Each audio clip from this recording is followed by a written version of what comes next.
తాకట్లో ఉన్న బంగారాన్ని విడిపించి ఆ రోజున మార్కెట్ ధర కట్టి మిగిలిన డబ్బును మీకు అందిస్తుంది కొమ్మూరి గోల్డ్. మా కోనసీమ అమ్మాయి ఒకసారి ప్లీజ్ ఆ డైలాగ్ మళ్ళీ చెప్తారా? వేరే డైలాగ్ అయినా పర్లేదు. అసలు సస్పెన్స్ రివీల్ అయ్యే అవకాశం ఉంది అంటే ఇంత చాలా నెమ్మదిగా మాట్లాడారు. ఇందాక కూడా విన్నాను. ఇక్కడ ఉన్నంత వరకు నెమ్మదిగానే మాట్లాడారు. లోపలికి వెళ్ళండి ఒక రేంజ్ సౌండ్ వచ్చింది.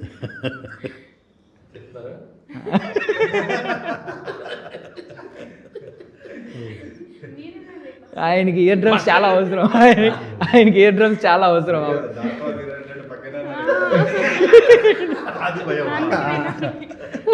నువ్వు ఇట్లా డాక్టర్ వీరారెడ్డి. ఓకే చెప్పండి. రే నర్రెడ్డి, నీకు కూడా చెప్తాండా. రెడ్డికే పుట్టిన దేవగుడి శ్వేతారెడ్డి, డాటర్ ఆఫ్ దేవగుడి వీరారెడ్డి.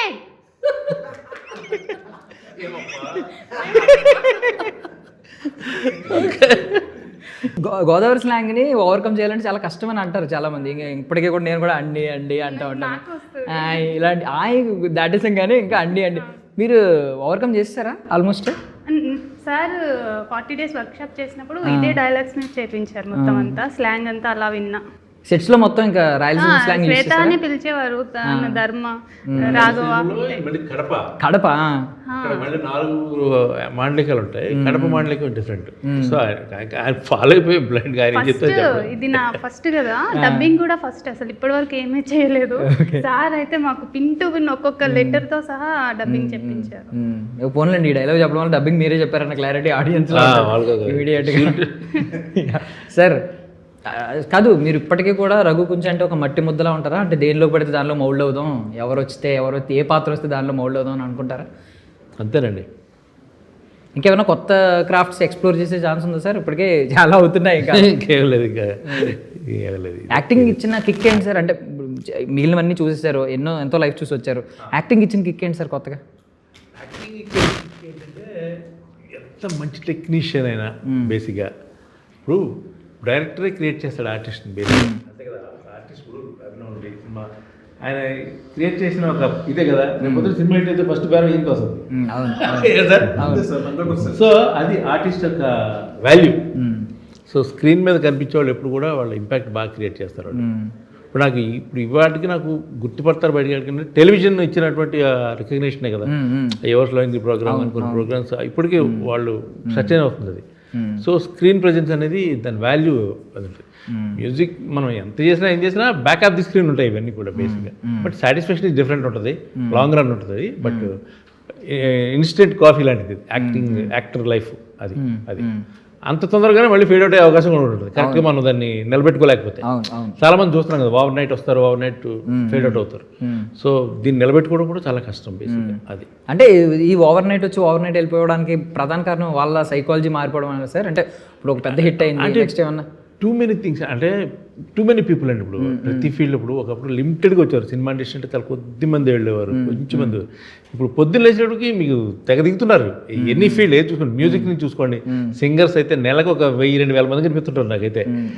అలాగే యాక్టర్స్ కూడా అందరూ. మీరు బాంబేలో కనుక చూస్తే, బాంబేలో మార్నింగ్ ట్రైన్ వచ్చిందంటే ట్రైన్లోంచి 60% ఆర్టిస్టులు దిగుతారు. హీరోలు అవుదాం, హీరోయిన్లు అవుదాం అని వచ్చేవాళ్ళు ఉంటారు ఇక్కడ. సో ఇప్పుడు కొంచెం ఇది బాగా యూనివర్సల్ అయిపోయింది, బాగా ఎలివేషన్ పెరిగిపోయేటప్పటికి. సో దాంతో సోషల్ మీడియా వల్ల ఇప్పుడు ఒక రీల్ చేసి ఫేమ్ వచ్చిన, ఆ రీల్లో పాపులర్ అయినా వాళ్ళకు కూడా ఉంటుంది నెక్స్ట్ సినిమాలో హీరోగానే హీరోయిన్గా చేయాలని చెప్పి. బేసిక్గా అంటే రావడం తప్పని అన్నాను, చెప్తున్నా. కాన్ఫిడెన్స్ అనేది క్రియేట్ చేస్తుంది, కాన్ఫిడెన్స్ అనేది పెరుగుతుంది దీనివల్ల, సోషల్ మీడియా ప్లాట్ఫామ్ వల్ల. సో మరి ఆపర్చునిటీస్ కూడా అలా ఉంటాయి కదా. నిలబెట్టుకోవాలి, సక్సెస్ రావాలి, నోరు బాగుండాలి మెయిన్. మన బిహేవియర్, యాటిట్యూడ్ ప్రాపర్గా ఉండాలి, మనం మాట్లాడే మాట కరెక్ట్గా ఉండాలి. బేసిక్గా ఎవ్రీథింగ్ అబ్జర్వ్ చేస్తుంటారు ప్రేక్షకులు. తేడా వస్తే లేపాతలు పడేస్తారు. సింపుల్. ఇప్పుడు ఇక్కడ మీ సాంగ్, మీరు ఒక సాంగ్ పాడినట్టున్నారు కదా? సాంగ్ కంపోజ్ చేశాను. పాడాను, ఎల్లో వర్షం కూడా నేను పాడాను. ఐటమ్ సాంగ్ ఒకటి ఉంటుంది, సో అది వచ్చేసాను. వి గోల్డ్, ట్రస్టెడ్ గోల్డ్ బయర్స్. మీరు తాకట్టు పెట్టిన బంగారాన్ని విడిపించి ఈ రోజు ఉన్న మార్కెట్ ధరకు కొనబడను. సో అంటే నార్మల్లీ మిగిలిన మీరు యాక్ట్ చేస్తున్నప్పుడు, లేదా మీరే ఒక సాంగ్లో ఇన్వాల్వ్ అయినప్పుడు కానీ, వేరే కంపోజర్ వచ్చి కంపోజ్ చేసినప్పుడు, మీ టేస్ట్ గురించి కానీ, మీ రివ్యూ గురించి కానీ, ఐ మీన్ మీరు ఒకవేళ ఏమన్నా చెప్పాలనుకుంటే మీలోని క్రిటిక్ ఏమైనా బయటకు వచ్చి మీలో మ్యూజిక్ డైరెక్టర్ బయటకు వచ్చి ఏమైనా చెప్తా ఉంటాడండి? నేను వేరే వాళ్ళ పనిలో నేను అసలు వేలు పెట్టలేదు. నాకు నచ్చితే మాత్రం మనస్ఫూర్తిగా నేను వాళ్ళని అప్రిషియేట్ చేస్తాను, కానీ వాళ్ళ పనిలో నాకు అలవాట్లేదు బేసిక్గా. వేరే వాళ్ళ పక్క వాళ్ళు ఇంట్లో చూడండి తొంగి చూసి అలవాట్లేదు. సో అభినవ్ గారు చిరంజీవి గారి ఫ్యాన్ అండి? అవునండి, ఎందుకు? ఏ సినిమా నుంచి?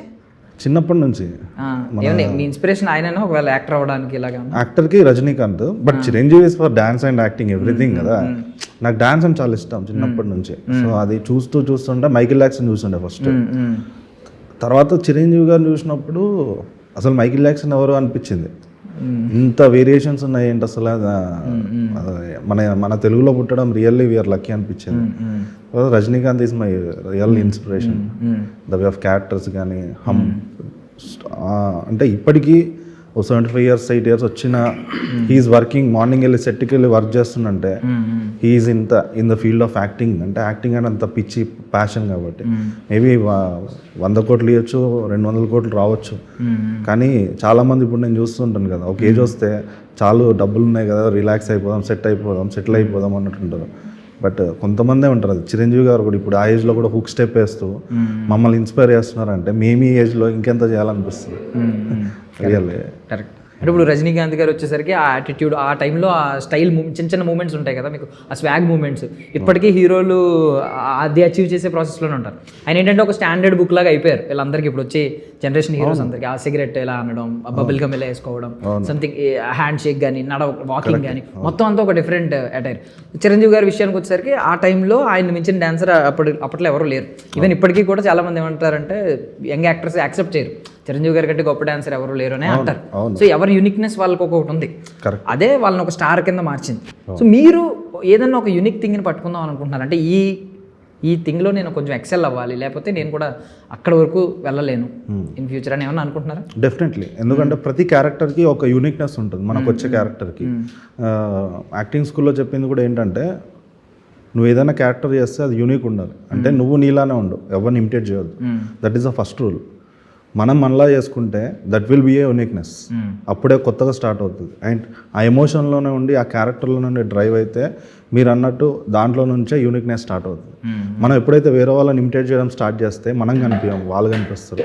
సో యూనిక్నెస్ ఉండదు. మీరు అన్నట్టు ఏదైతే కావాలో వీళ్ళు తీసుకున్నట్టు ఆ స్టైల్ కూడా రాదు. నన్ను అడిగితే నేను ఒక బేబీని ఇప్పుడు ఫస్ట్ మూవీ నాది ఇది. సో దీంట్లో నాకు ఇచ్చిన ఆపర్చునిటీకి సార్కి really thank you very much sir. ఎందుకంటే 6th ప్రొడక్షన్ పుష్పమి ఫిలిం మేకర్స్లో నాలాంటి స్ట్రగ్లింగ్ యాక్టర్ 12 years పట్టింది ఈ దేవుడి అనేది రావడానికి. ఇలాంటి సినిమా వచ్చిన తర్వాత ది బెస్ట్ చేద్దామనే ఈ cinema every shot every frame sir కథ అయిపోయినప్పటి నుంచి మొన్న షూట్ అయిపోయే వరకు బ్లడ్ పెట్టి చేసినామండి, నిజం చెప్తున్నా.